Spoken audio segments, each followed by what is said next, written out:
Si vous écoutez régulièrement Le Club, vous savez sûrement que Tikamoon soutient cette émission depuis plus de 3 ans et j'en suis ravie car c'est une très belle marque dans l'univers du mobilier.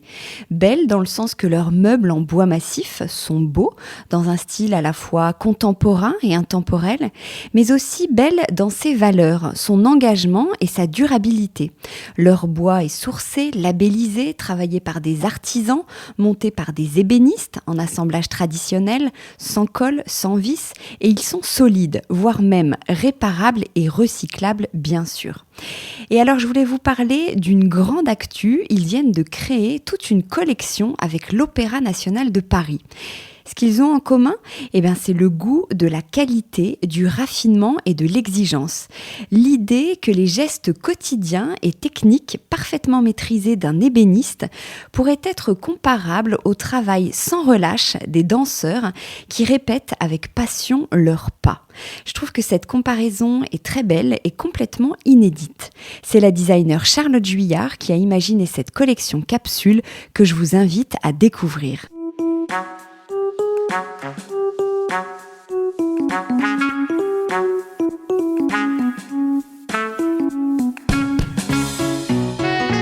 Bienvenue dans Le Club, une émission de décodeurs, le podcast qui parle de celles et ceux qui font la déco aujourd'hui. Je m'appelle Hortense Leluc et dans Le Club, je suis accompagnée de 3 chroniqueuses, Marie Farman, Violaine Bellecroix et Billy Blanquette, des expertes de la déco, du design ou du lifestyle, pour parler de tout ça justement. Portraits, événements, idées déco, nouveautés, écologie, projets divers et variés.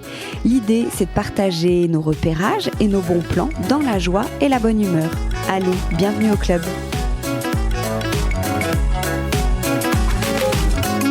Bonjour à tous, bonjour les filles. Bonjour Hortense. Bonjour Hortense. Alors aujourd'hui, on enregistre dans le French Design Gallery. Alors le French Design by Via, je vous explique, c'est une vitrine permanente du design français. C'est une plateforme de rencontres, de tendances et d'expositions. Alors il y a 15 ans, ils ont lancé le Speed Dating Objet. C'est un grand rendez-vous annuel à chaque fois dans un lieu prestigieux pour permettre aux fabricants ou aux éditeurs de rencontrer des designers. Alors les premiers sont toujours en quête d'idées innovantes pour renouveler leur collection. Ils maîtrisent le savoir-faire, la fabrication. Et les seconds, donc les designers, sont souvent ces visionnaires qui transforment une idée en création. Et c'est comme ça que depuis 10 ans, le French Design a permis de se rencontrer des tas de personnes de cette filière et de créer des alchimies, d'où le nom de cette expo, au cœur de laquelle nous sommes installés aujourd'hui. Speed Dating, tu bois mes paroles, Billy. Mais oui, j'écoute, mais je connaissais pas, je trouve ça vachement bien. Speed Dating Love Stories, qui représente 10 ans de création contemporaine sur une scénographie de Maison Sarah Lavoine. On est donc au VIA, au 120 avenue Ledru-Rollin, et c'est une exposition qui a lieu jusqu'au 25 avril, je crois. Voilà, je vous ai tout dit. C'était juste pour donner un petit peu le contexte. C'est un bel endroit, il faut venir voir, c'est très joli. Ouais, l'exposition. Plein de belles choses. Alors, de quoi on va parler aujourd'hui ? On commencera avec toi, Violaine Bellecroix, rédac chef de Marie-Claire Enfant et cofondatrice de WIT Media. Tu vas faire un petit pas de côté sur la déco, mais qui va nous être bien utile parce que tu vas nous expliquer comment rendre un peu plus écolo notre vie digitale. Voilà. Marie Farman, toi tu es journaliste spécialisée en design, t'écris pour les plus grands titres de presse. Tu vas nous raconter comment le design inspire et surprend en investissant des lieux extraordinaires ou atypiques, loin des galeries ou des boutiques classiques. Exactement. Et on terminera avec toi, Billy Blanquette. Billy Blanquette, tu es journaliste déco, très influente sur Instagram, et tu vas nous parler du drenching. Oui. Et du double drenching. Oui, je suis sûre que vous ne savez pas ce que c'est. Une tendance qui consiste... non, tu vas pas spoiler. Ah bah si, parce que comme ça, les auditeurs qui auraient envie de partir un peu trop vite, ils vont s'accrocher à ta chronique.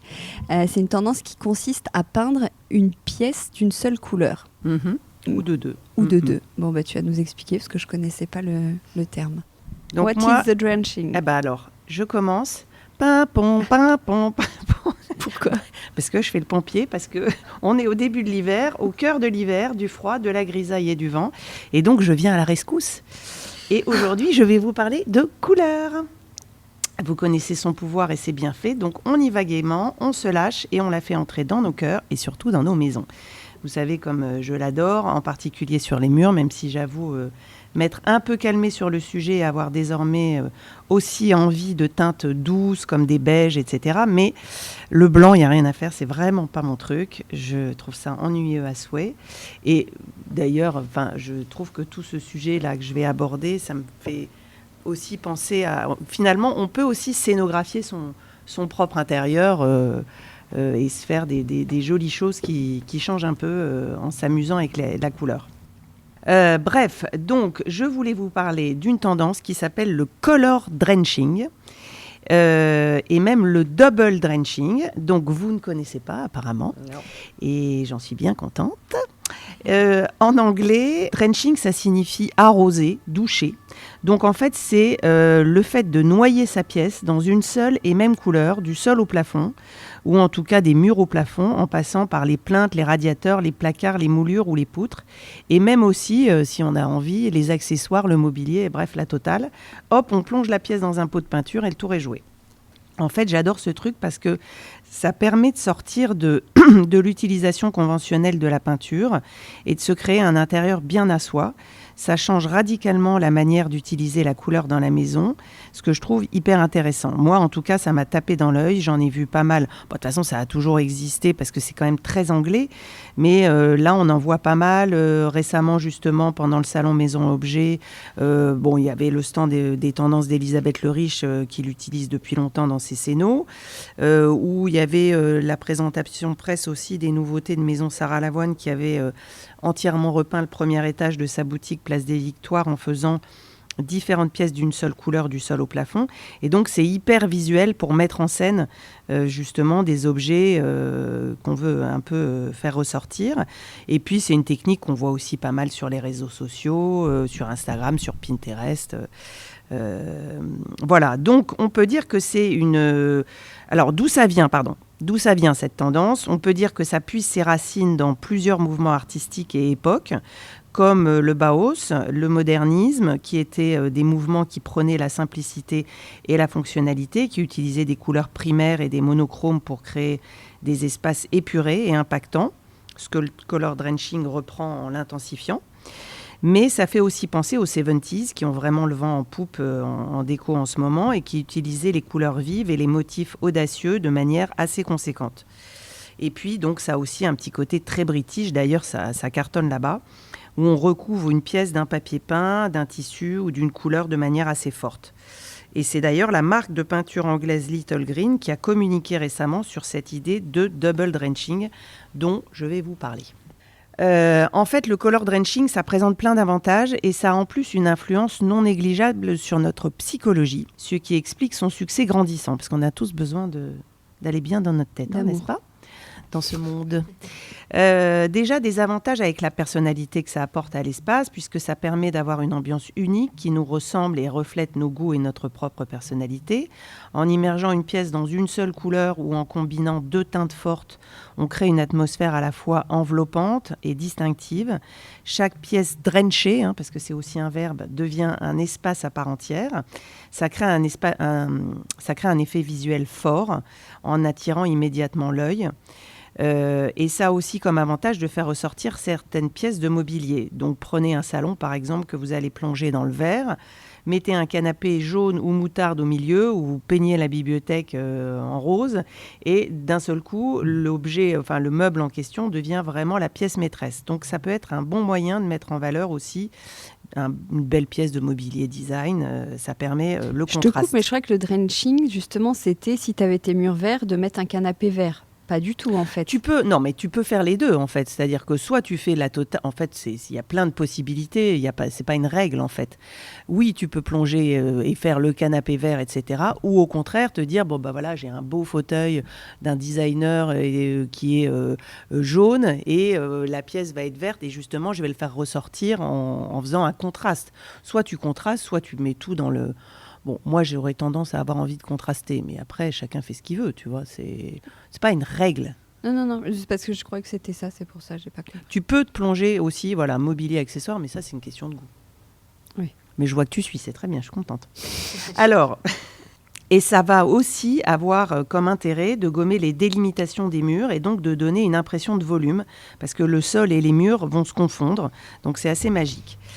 Et puis ça a aussi un effet sur notre psychologie, parce que vous le savez, les couleurs ont un impact sur nos émotions, et en choisissant de drencher une pièce dans une couleur en particulier, on influence notre état d'esprit et celui de la personne qui entre dans cette pièce.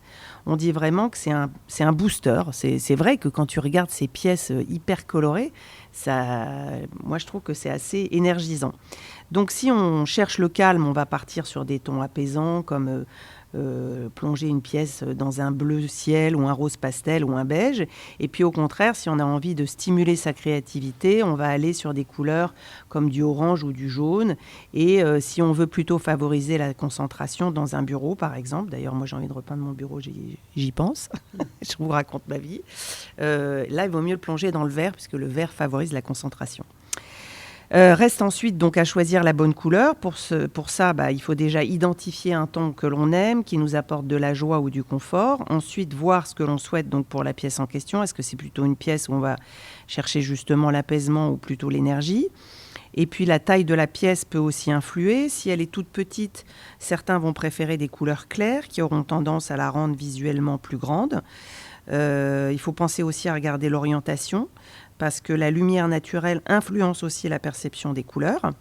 D'ailleurs, je me permets de faire une petite parenthèse autopromo, parce qu'il y a un outil qui est ultra pratique pour aider à choisir les couleurs dans la maison, dont on parle dans notre dernier livre qui s'appelle Vers toi, et ça s'appelle le Bagua, qui est un outil qui permet de définir, de trouver la bonne couleur correspondant à tel ou tel secteur de la maison, et à savoir comment les marier entre elles. Moi, depuis que j'ai découvert ce truc-là, je trouve ça magique. Quand on ne sait pas quelle couleur mettre, on regarde où est située la pièce, et si c'est une pièce où ça correspond à des secteurs de notre vie, l'amour, la carrière, l'argent, etc.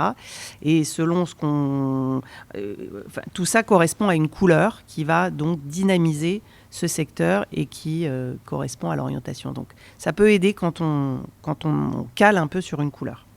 Enfin, tenez compte aussi des éléments existants dans la pièce, tels que le sol, les meubles, les œuvres d'art, pour créer une harmonie. Parce qu'effectivement, si on a un sol d'une couleur, en terre cuite, ou des tomates ou des choses comme ça, on ne peut pas mettre non plus 36 000 autres couleurs qui vont jurer ou pas s'harmoniser. Donc ça, c'est le drenching. Et ensuite, vous avez donc le double drenching, qui est, vous l'aurez compris, le fait de jouer avec deux couleurs, complémentaires ou contrastées, pour créer un effet encore plus saisissant, toujours selon le même mode opératoire. C'est son évolution, en fait. Alors, celui-là, c'est justement la marque Little Green qui propose ce terme, double drenching, très prisé outre-Manche, donc je vous disais. Donc, si vous avez envie que ça vous tente, mais que vous avez un peu peur, pourquoi ne pas partir sur une seule couleur, mais dans 2, voire 3 nuances différentes. Donc, par exemple, d'ailleurs, faut aller voir sur leur site, parce qu'il y a tout une rubrique, ils montrent un petit peu, on peut mettre 2 ou 3 bleus, parce qu'ils disent double, mais ça peut être triple aussi. Triple. Voilà. Quadruple. Tu mets 2 ou 3 bleus, ou 2 ou 3 roses, voilà, c'est hyper joli. Ou alors, on peut mettre 2 nuances d'une même couleur qui vont venir se confronter à une autre radicalement différente. Par exemple, un salon dans les bordeaux et aubergine, qui sont donc 2 tons dans les mêmes nuances, et venir contrebalancer avec un beige sur une bibliothèque ou une porte. C'est ce que je disais tout à l'heure, c'est vraiment le jouer les contrastes et faire ressortir un élément en particulier. Autre exemple, choisir un plafond dans des tons, par exemple caramel, on met des murs safran, des fenêtres café, donc tout ça c'est un peu les mêmes nuances. Et puis là, on vient tout contraster, on met un fauteuil rouge vif en plein milieu. Bon, ça c'est un peu osé, hein. Là ça surprend, mais c'est hyper beau. Donc regardez leur site, parce qu'ils ont vraiment des bonnes idées. Ensuite, pour les marques, les marques de peinture, il y en a 36 000. Vous allez chez votre éditeur de peinture préféré.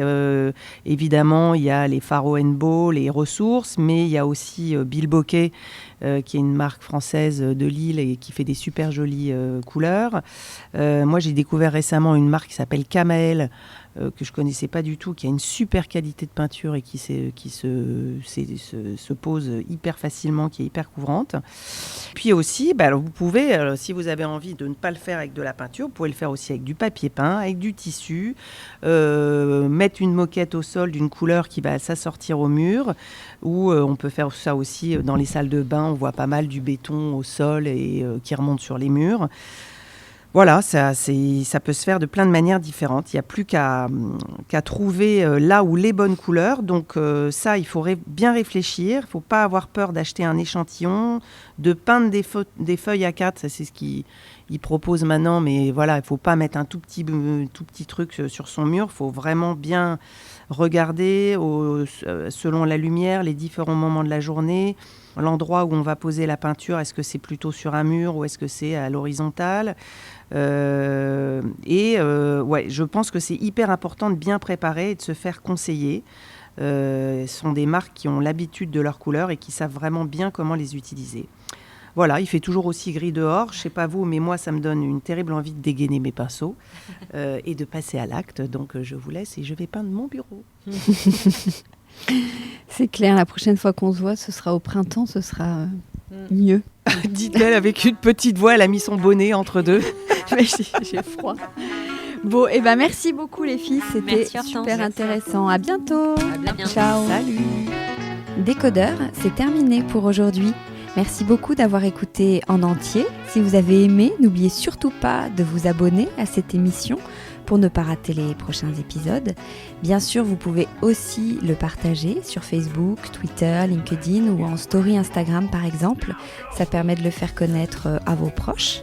Je suis Hortense Leluc et vous pouvez me retrouver sous le pseudo Hortense Déco ou via le compte Décodeur Podcast sur Instagram.